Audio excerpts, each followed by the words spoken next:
In his provocative article, The Meat Eaters, Jeff McMahon asks the question, if we could arrange the eventual extinction of carnivorous species, should we morally do that? How does that kind of outrageous question connect to the broader issues we've thought about in this class?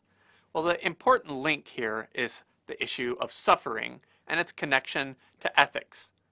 So recall Peter Singer's argument that animal agriculture is immoral because it causes unnecessary suffering in the world. The connecting claim there was that ethically correct actions are those that produce the least suffering and the most pleasure. That same kind of principle is at work in Jeff McMahon's article.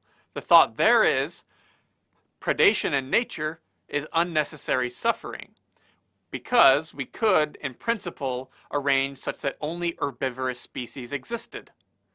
Now, he hedges that claim. He notes that it's pretty outrageous to think with our current state of understanding of nature that we could pull that off. So his claim is really just, if in the future we did have a more perfect knowledge of how ecosystems worked and could arrange it in a non-disastrous way, should we eliminate predators from nature altogether? Now, there's a lot of different claims back and forth that one can consider there, which he does in the article. But again, we just want to highlight the fact that predation and suffering seem to be related, but there's again an empirical question at stake. How much do animals suffer as a result of predation? So to maybe sharpen our thoughts about this, consider a slightly different experiment than McMahon's.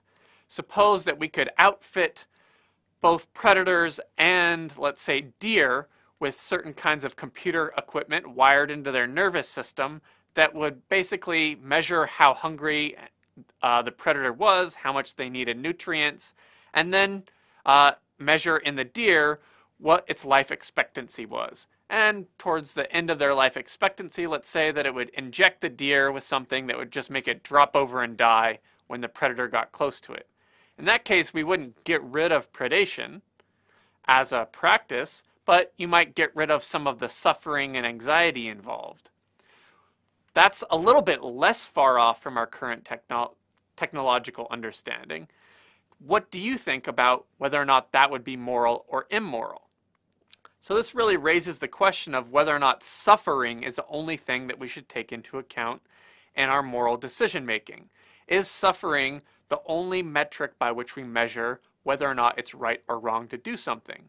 If it is, then it seems like installing this technology on animals or Jeff McMahon's experiment of getting rid of predators are okay.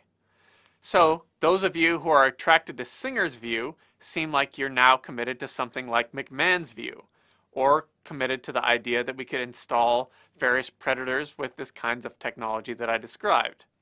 Those of you who are going to resist that need to try and say why.